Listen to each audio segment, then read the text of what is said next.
I guess welcome to my COVID halftime show. I really shouldn't joke, but you know. But I want to thank you guys all for coming out, despite it. I know that you didn't have to.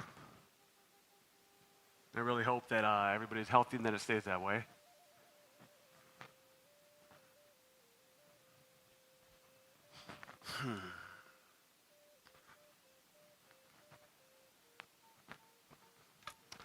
It's kind of crazy times.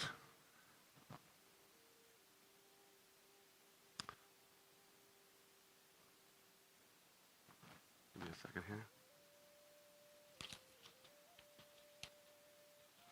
Let me figure out where I want to start with you guys today.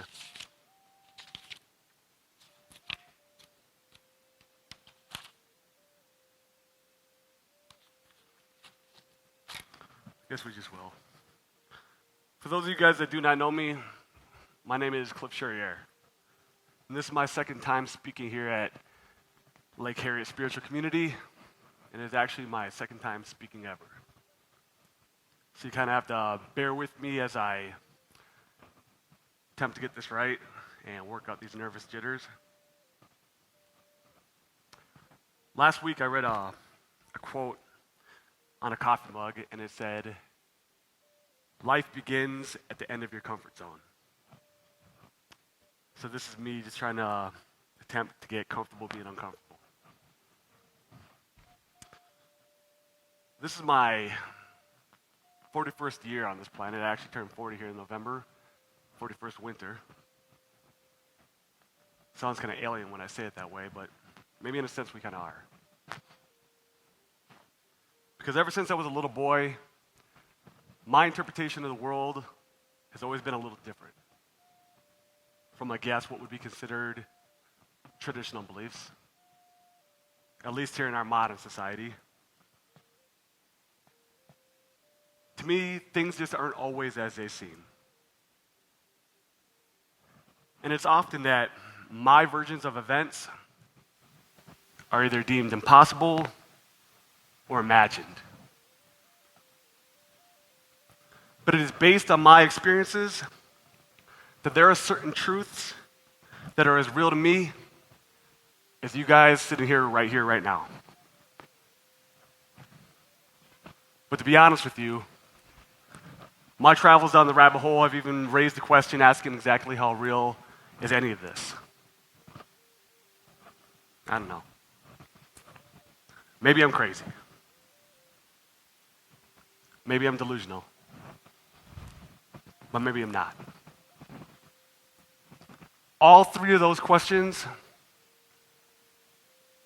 I have meditated, contemplated, and prayed upon.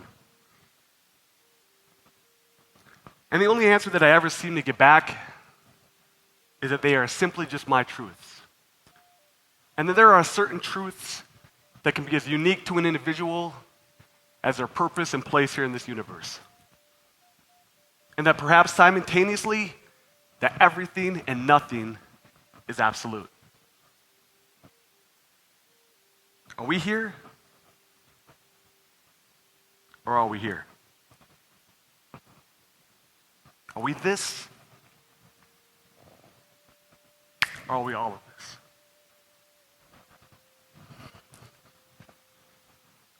I really struggled to be here this morning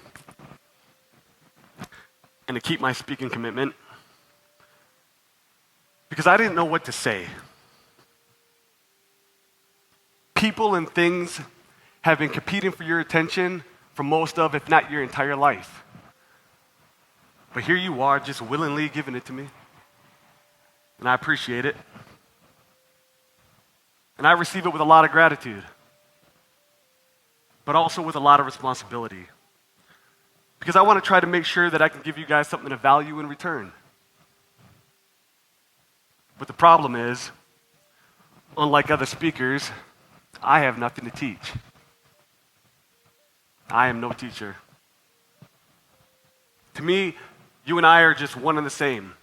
We are all just searchers and seekers.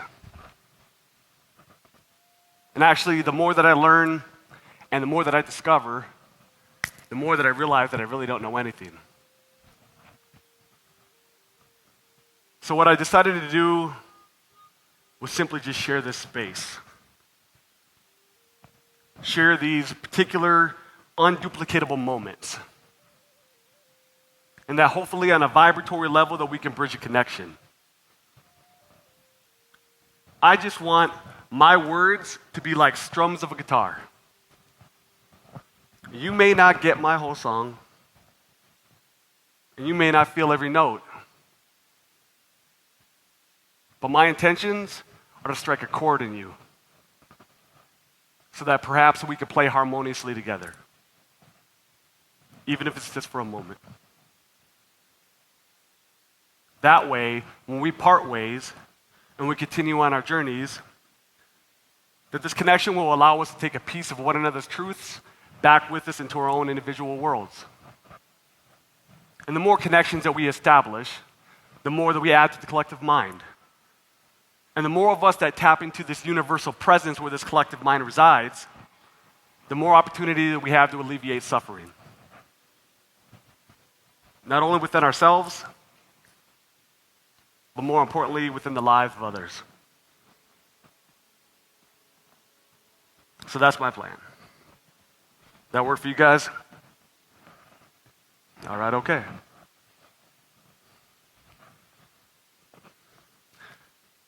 Coming here this morning, I had to dig down deep in search of some strength. Because I decided I was going to be really candid with you guys and share with you some of my crazy truths. Some things that I've only shared with a handful of people.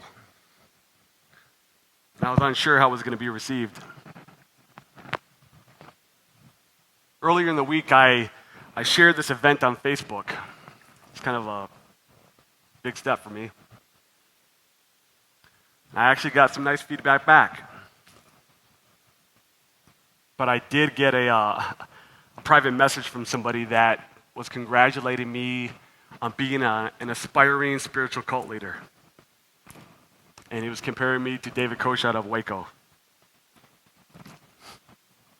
There's always a variable that people will disappoint. So I want to thank you guys for making me feel like this is a safe space. I really don't know where to begin or even how to start. So I'm just going to say it.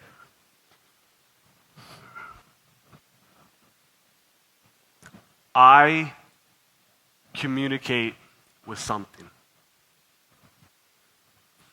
There it is. Feels kind of good saying it out loud. I haven't really said that.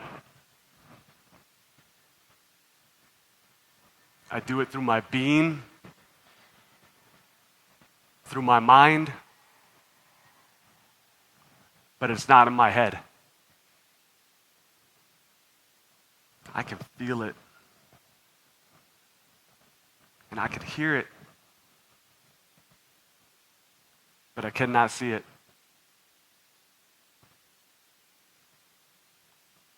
We'll just call it a presence. I know that it sounds like I may be off my rocker a bit, like a madman, but I do.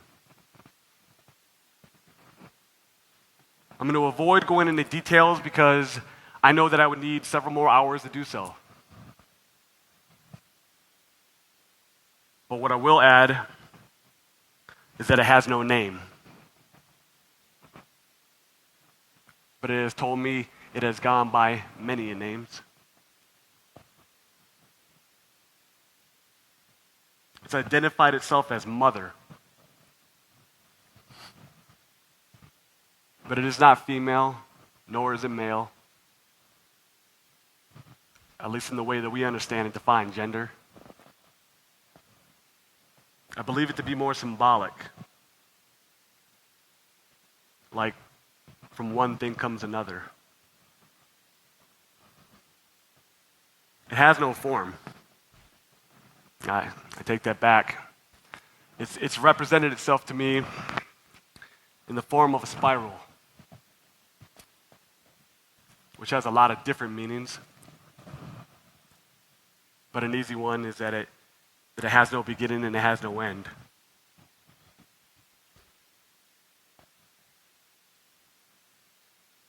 In a lot of ways, it has saved my life. It's definitely changed my life without ever revealing the meaning of life, which is probably one of the most pondered questions of all time. I know that I have. And when I've asked, the only answer that I ever seem to get back from it is, what difference does it make? You're here now. What are you going to do with it? Words to the wise from the great Wizard of Oz. That's what it feels like sometimes. So you see, you guys, my book of truths actually derives from a bigger book of questions. And all I do is simply just go swimming through a sea of thought looking for answers.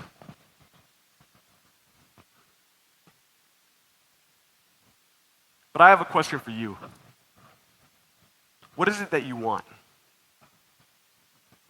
What is it that you truly want? We all want something. You take your time with that one, because you only have to answer to yourself. But while you're at it, I also want you to ask yourself, where are you on your journey?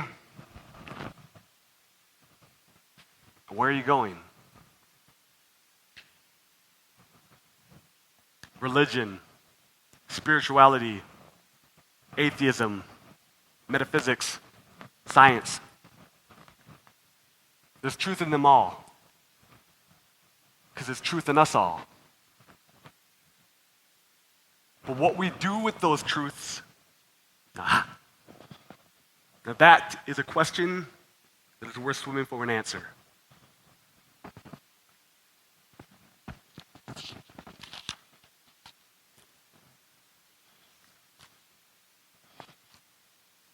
The theme of the month here is navigating the energies in times like these.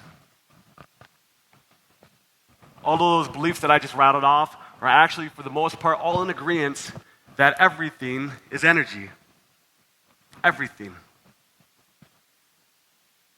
So if we were to go with that idea, then it would seem to me that we need to have a deeper understanding of all of this energy.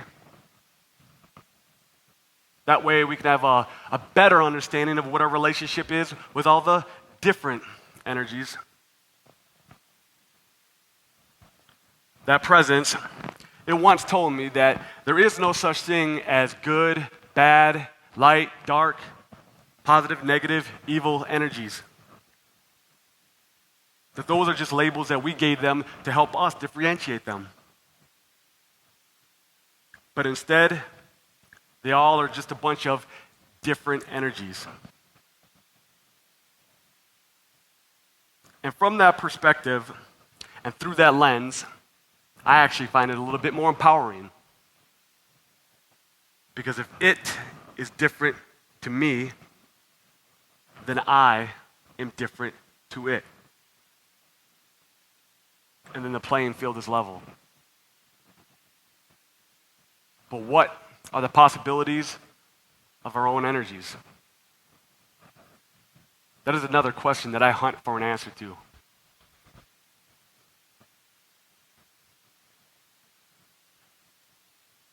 Our world, in its current state of affairs, with all of its social, economical, and environmental issues, it reminds me of a pot of boiling water that has been left unattended, and it is spilling over and it is making a mess.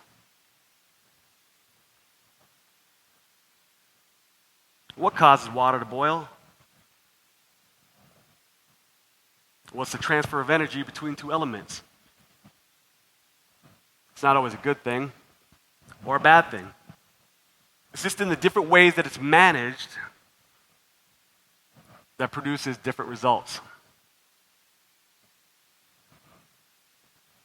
One of the many things that makes human beings neat to me is that we have this ability to manage and manipulate energy.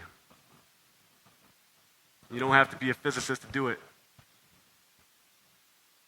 We are all just born alchemists. It's just whether you believe it or not. Everything in the observable universe is a manifestation of energy. The seen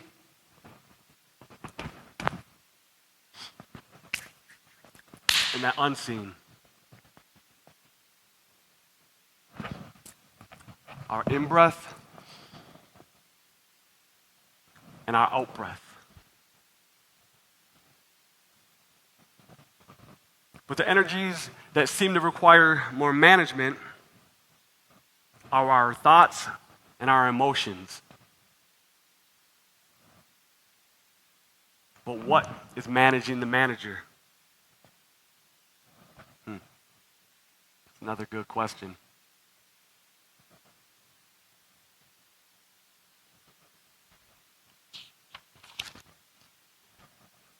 Emotions and thoughts. They're so tightly entangled, it's as if that they need one another to even exist. It's like a mirror without a subject to reflect. Would it still be a mirror? I've gone round and round in my head with this, asking myself, is this what separates us from the animals? Is this what makes us different? Then I argue and I say, well, how does this apply to all people? What about a person who is like a sociopath or a person with antisocial personality disorder whose thoughts and emotions don't necessarily function like the majority? What about them, Cliff? And I say, well, they can get bored. They can develop distrust. And I've definitely seen them angry. Those are all just different forms of emotions, aren't they?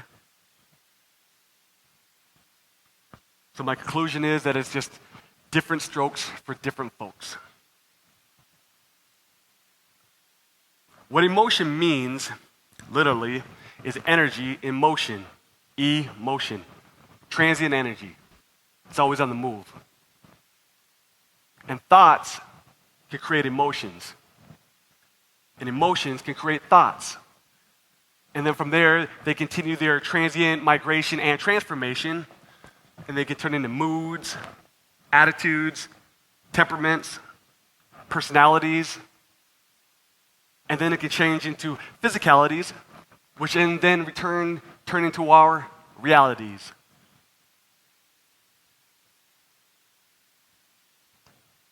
That presence once told me that emotions are not designed to rule you, but rather they are designed to be observed. And that thoughts and emotions can grow flowers and or weeds in our minds. And if weeds bother you, you have to ask yourself, are the weeds the problem? Or is it the attention that we give the weeds? Because even a dandelion will grow and eventually blow away, sometimes even with a wish. Remember that? What we need to do is just practice being more objective to our thoughts and to our emotions. And this isn't something that we need a guru to teach us or a skill set that we need to develop in the caves of the Himalayas. They have their place. This just isn't it. We just need to condition our mind into remembering we can do so. Conditioning and remembrance. Those are two words that I think are worth getting out a shovel and digging a little deeper into when you have the time. Conditioning and remembrance. But the analogy that comes to mind to give an example of what I'm talking about is when we go out to eat, we go to a restaurant, we sit down, we open up the menu, we are being objective. We are deciding what sounds good and what doesn't, based on what we like and what we don't like. We're going to feed ourselves, keep us whole. To people that know me personally, they think I'm one of the pickiest eaters they've ever met in their entire life. And it's true. I am a very, very picky eater. I like what I like and I don't what I don't. I'm a creature of habit. And actually, when I got old enough and my mom could no longer force me to eat vegetables, I stopped eating them. And there's a few that come to mind where the mere thought of them literally just make me shiver. But sadly, I know that I've missed out on a lot of great meals in life. I waited far too long to get adventurous to try something new. I know that it sounds like I'm getting a little off subject. Like, what the hell is he talking about? Food and vegetables. But I promise you there's a hidden metaphor in there. It's a little food for thought. Haha, very punny, Cliff, very punny. I am a kooky thinker. I am. But I'm just talking to you guys like I talk to my friends. Because maybe we're not all strangers. Maybe we didn't cross paths many a times and in many a lives. I don't know. The only thing that I do know is that I don't know. And my thoughts, they don't come out of a cookie-cutter box. I like to look for them, find them. I can collect nuggets. But that's my life. And life can mean so many different things to so many different people. If I had to call it anything, I'd call it interesting. Because I have so many questions, most of which I know that I'll never get the answer to.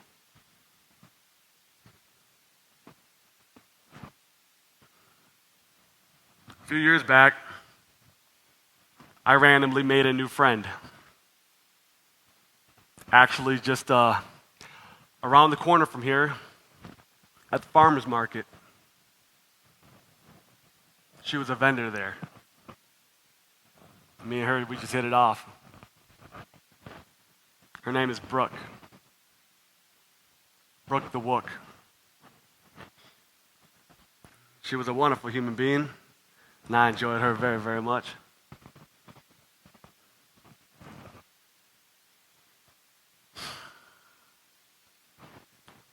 But sadly, she took her life just this last December.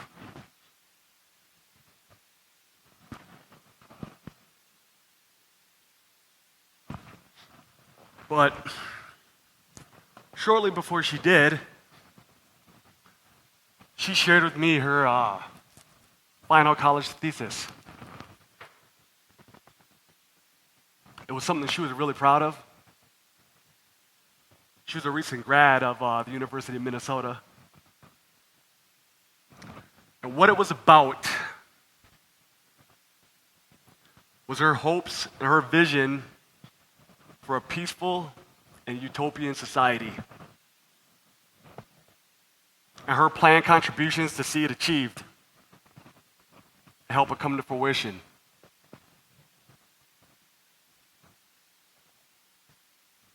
Weeds and flowers, my friends. Weeds and flowers.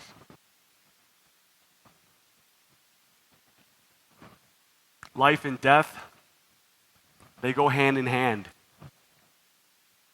And both of them deserve a considerable amount of conscious thought.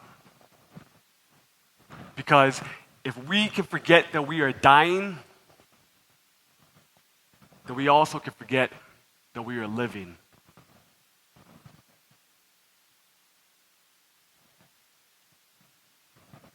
We are prisoners of our own prisons. and we hold the keys to our own selves.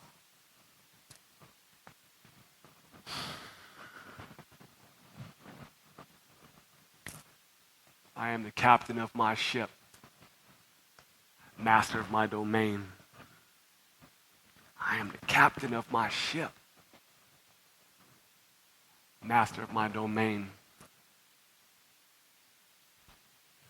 My life, it's been full of strange events, to say the least. And my experiences couldn't and just wouldn't be true to most people. Not even my family. It used to bother me because I might be a lot of things, but a liar I am not. But now I just don't care. I know it happens. I know it's true. But to give you guys a few examples of what I'm talking about, ever since I was really little, I would have people approach me all the time, anytime, anywhere. Strangers, folks that I don't know. And they would come up to me out of the blue. They would say things like, "Can I talk to you?" Or, "I don't know why, I just have this feeling like I just need to tell you something.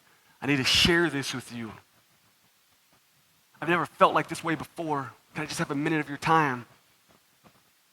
It's like God is asking me to do this. It's such a common occurrence that when it happens in front of my family and my friends, they kind of want an explanation because they're weirded out. Like, "What the hell is that, Cliff?" I just say, it happens.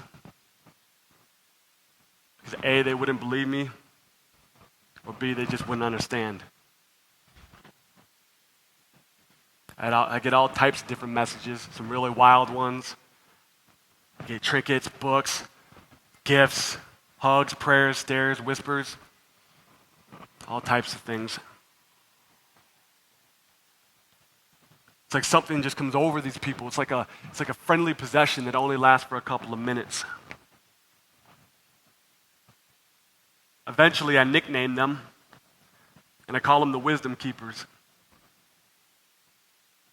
Because they always seem to bring me a little piece of treasure. Sometimes it would be as simple as a reminder that things just aren't always as they seem. My favorite one came from a man whose name and number that I wish that I had today. But that must be part of the cosmic deal because I never see or hear from them ever again. That's just the way the cookie crumbles. So anyways, one summer when I was about 12 years old or so, me, my brother, my best friend at the time, were swimming at this pool in my aunt's condo. And I noticed this man up on the pool deck, sitting in a Chase lounge, no shirt on, sunglasses. And I'm sure he noticed us because we were playing obnoxiously. But eventually, we noticed each other. And when I did, he motioned like this for me to come here. And I climbed out of the pool. And as I approached him, he took his sunglasses off. And I can remember his brown eyes, his salt and pepper beard. He had a unicorn tattoo. And he wore a triangle charm around his neck. And with no introduction, he says to me, "Can I show you something? Would that be all right?" It's real cool. Now, I know that the beginning of this story sounds a lot like stranger danger. That's what happened. So I said, okay. He says, all right. I want you to put your hands like this. And I want you to close your eyes and take 10 deep breaths.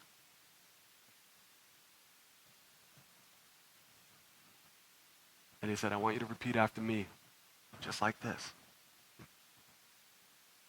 I love God. God loves me. I love God. God loves me. I love God. God loves me.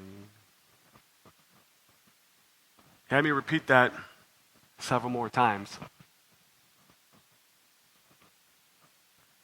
And then he said, now I want you to envision yourself in absolute darkness. And off in the distance, the little ball of white light. And it's getting closer and closer and closer, closer. And now it's at your feet. And you can see your feet. It's at your knees. It's at your waist. It's at your chest. It's at your face. And now your whole body is illuminated. And you can see. And then he gave me a little shove without ever touching me. Honest to God. And when I opened my eyes, we were 5 feet apart. And I gave him a look of disbelief and confusion. He gave me a smile. And he says, now, I want you to put your hands like this. And I want you to hold that light. And when I did, it was as if I was holding a basketball. I could feel it, but I could not see it.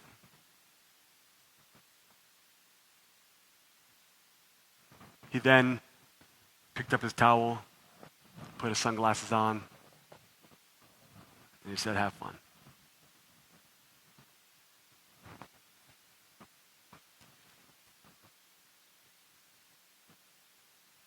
That's just one of my many stories,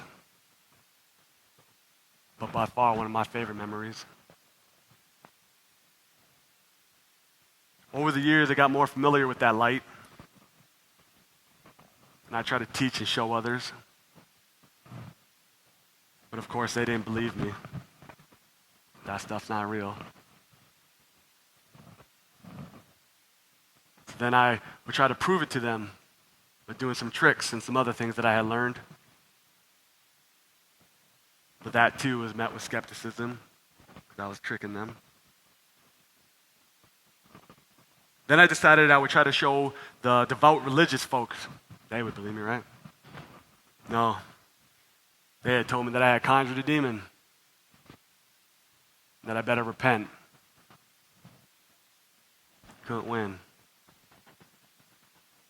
Then that presence, it came to me one day, and it said, Cliff, no more parlor tricks. That's not what it's for. And if you continue, that light will leave. They all think you're tricking them anyways, and we don't want to trick anyone. Instead, try to be a reflection of the light that catches their eye. Because everybody finds their own light in their own time. Now, I'm not telling you guys to believe me or magic or supernatural forces. You guys can believe what you want. But what I will suggest is that you be open to the possibilities of your own energies.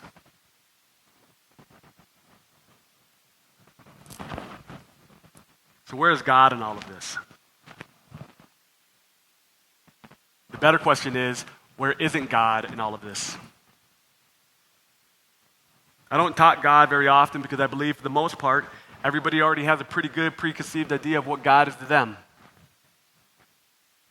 And I'm in no position or place to testify on what I believe is right or wrong. I just know what works for me. And I'm okay with what works for you.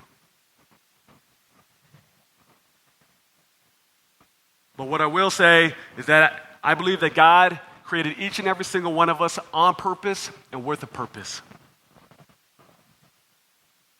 That line's not mine. You may have heard it before, but it's a good one to be reminded about. And I also think and believe that God placed in each and every single one of us a unique gift that we brought with us when we came to this earth. And that we are the package that it came in, and we are supposed to deliver it to the world. What it is, I don't know. Every gift is uniquely different. But I think when you find it, you know it. I'm still looking for mine. It's like a scavenger hunt. Except the clues are inside of you. And I'm not trying to rush you or pressure you, but I do think that our world is in need of your gifts right now more than ever. I'll tell you why I think that. There's a Native American tribe out of Arizona, and they're called the Hopi. And their ancestry is believed to be the first inhabitants of North America. They are full of rich history and culture. And they have a lot of interesting and fascinating oral myths. But from their perspective, it would be wisdom and truth, right? But there's one in particular that really resonates with me because it aligns with a particular message, a consistent message that I get from that presence.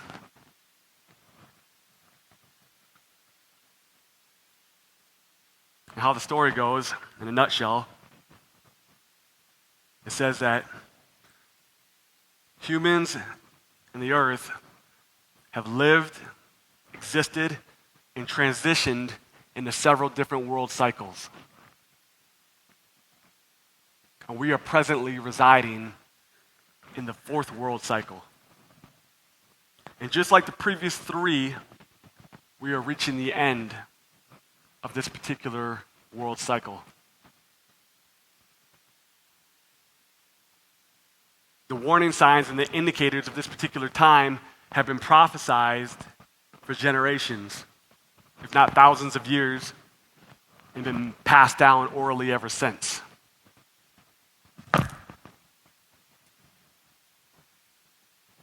It says, the prophecy says that nature would speak to us with its mighty breath of its winds.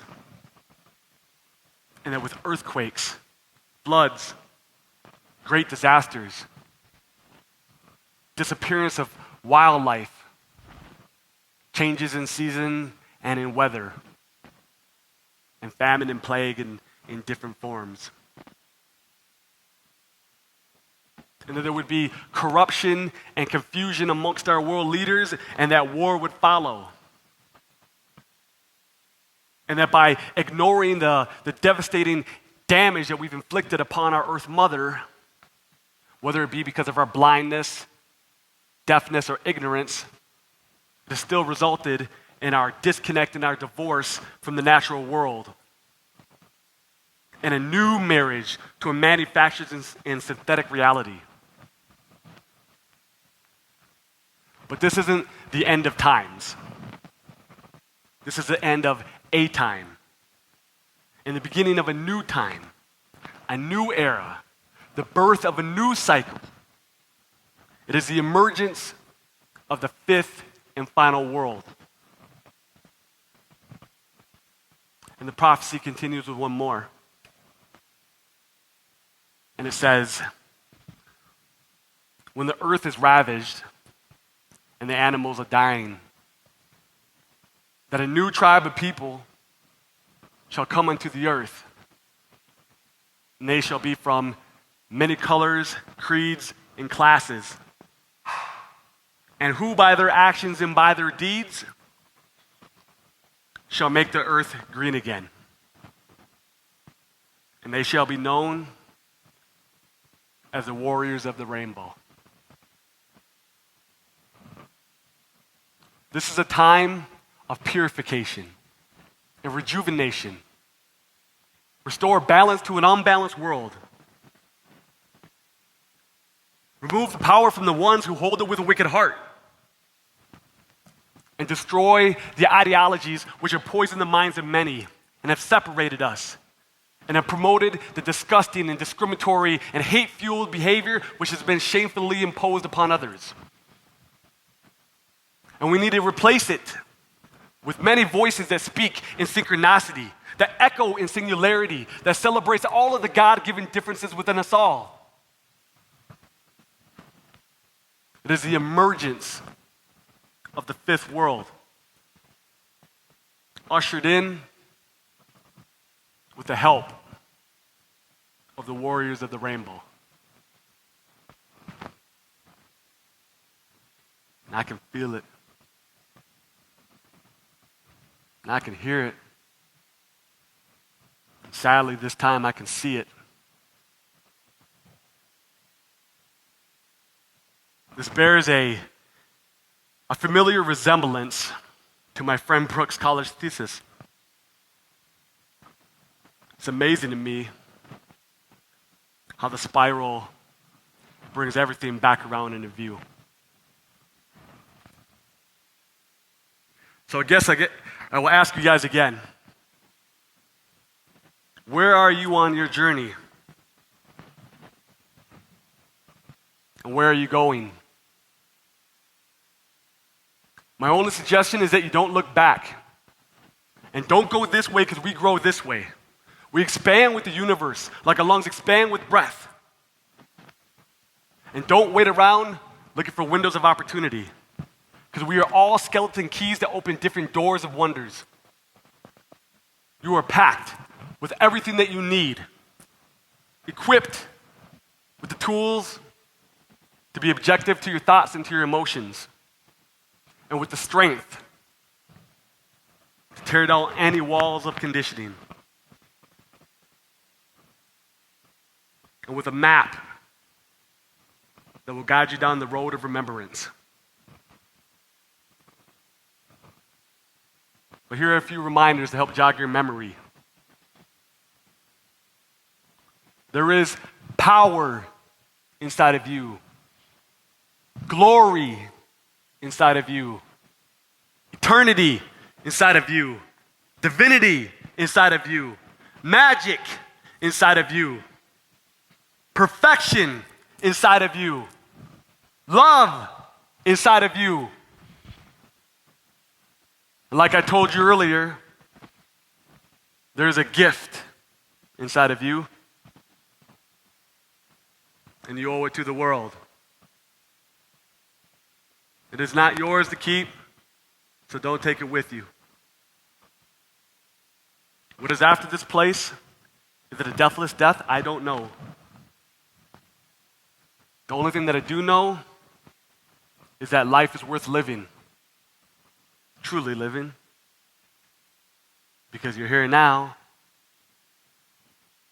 and you just have to ask yourself, what are you going to do with it? Be bold. Be brave. Be confident. Believe in yourself. Believe in others. Love deeply. And stay beautiful. Thank you guys for listening to the strums of my guitar. I appreciate you. Peace, love, and light. Journey well, friends. Thank you.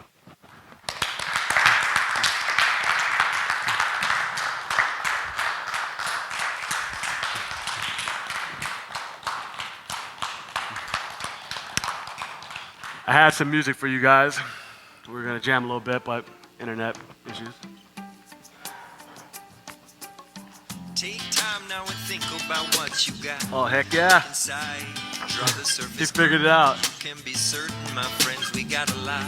Anybody have any questions? And everyone's got their own stories of sorrows We can and just vibe glories. then. We can laugh and we can cry. We play out these lives and one day this body will die.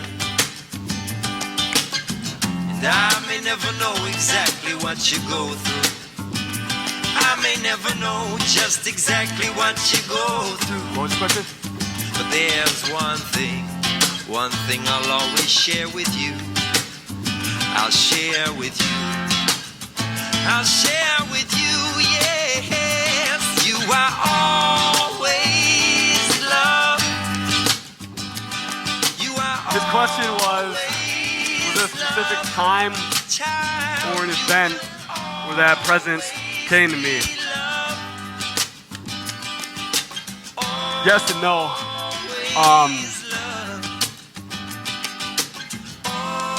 When I was younger, I didn't understand really what that voice, that presence, that feeling was.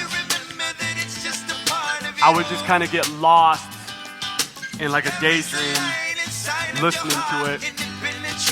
When I was younger, it was more of an intuitive thing that I would kind of follow, that would help me out. Simple things like playing musical chairs, I knew where to be. And as I got older, I disconnected from that a bit, I think. And then I had kind of a personal kind of trauma that happened. And I was working through a lot of emotional things at the time. And I just said one day, like kind of as a broken man, I asked God to help me come up with something. And that day, it came stronger and in a force that I had never felt before, in a very physical way. And I could feel it in my body. And I just started, it was almost like an idle hand that just started writing this nonsense on this piece of paper that didn't make any sense to me at the time. A bunch of different symbols and things that didn't necessarily align with my Catholic upbringing or anything like that. It was just kind of really out of the blue kind of stuff. But it was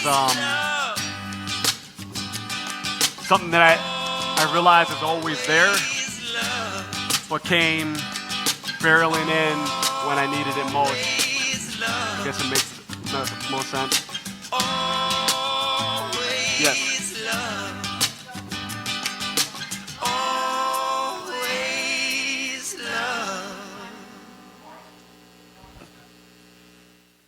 When, my wife can kind of testify to some of the episodes, but like when certain things kind of come on in that physical sense,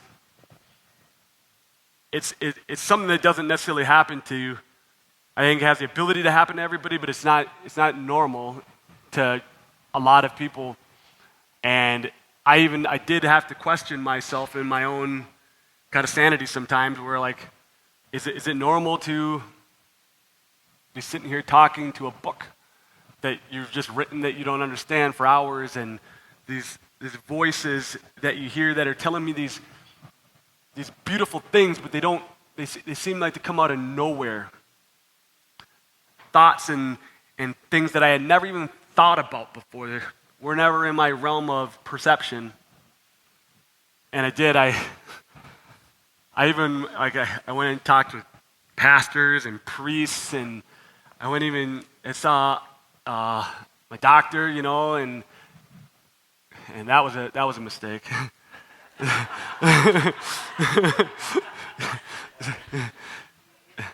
They- and but it's been when I finally surrendered to those truths, it opened up an entire different world of experiences that I didn't really know was possible. You, you follow this invisible force that's kind of like an adventure, and the people that I meet and the experiences that happen. I mean, I could go on and tell you guys. And the reason that I wanted to kind of share this with other people is because our world is, I mean, it's changing. And you can see the fear and the anxieties and the worries that are taking over people's essence. I really, really, really don't believe that at a core level that there's bad in people. I think it's something that like a shell, like a fossil almost, is putting on individuals. It's the conditioning of their mind and what they're seeing on the TVs or what they're experiencing.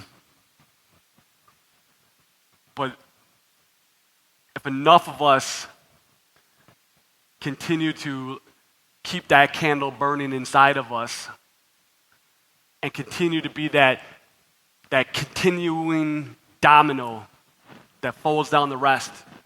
You've watched dominoes before and you click them over. Eventually, sometimes it will stop. It will break in middle. These warriors of the rainbow, or these individuals that just feel this calling, we have to be that domino that stands ourselves back up and continues to knock it down.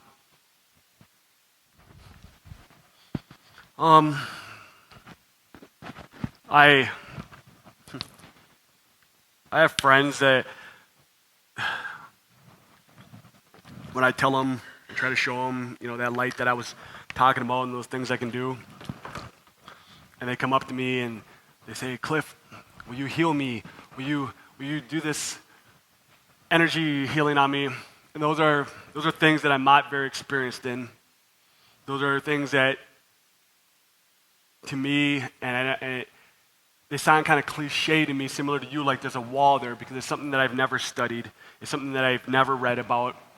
And so I don't feel comfortable doing it to them, because I know, I guess in my core, that it wouldn't be me healing them, that it would actually be them healing themselves.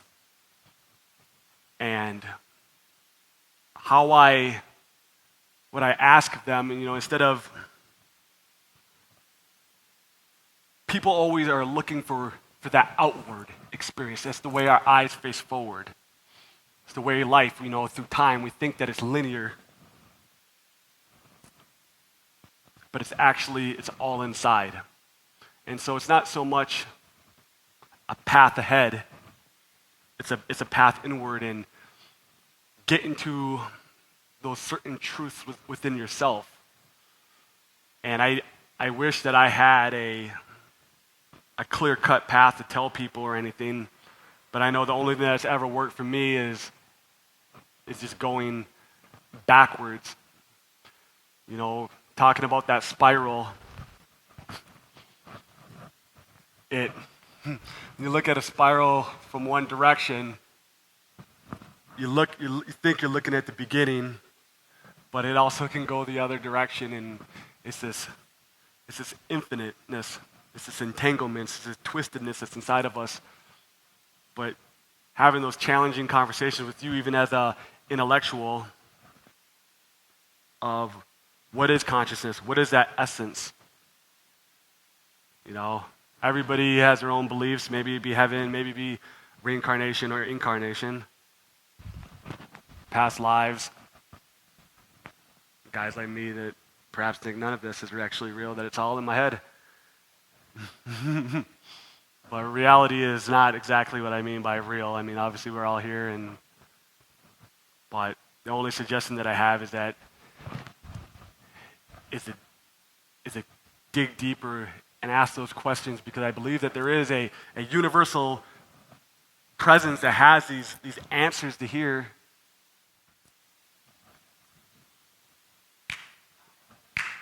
Well, thanks again for everybody for coming out, hearing me out. I appreciate all of you guys. Thank you.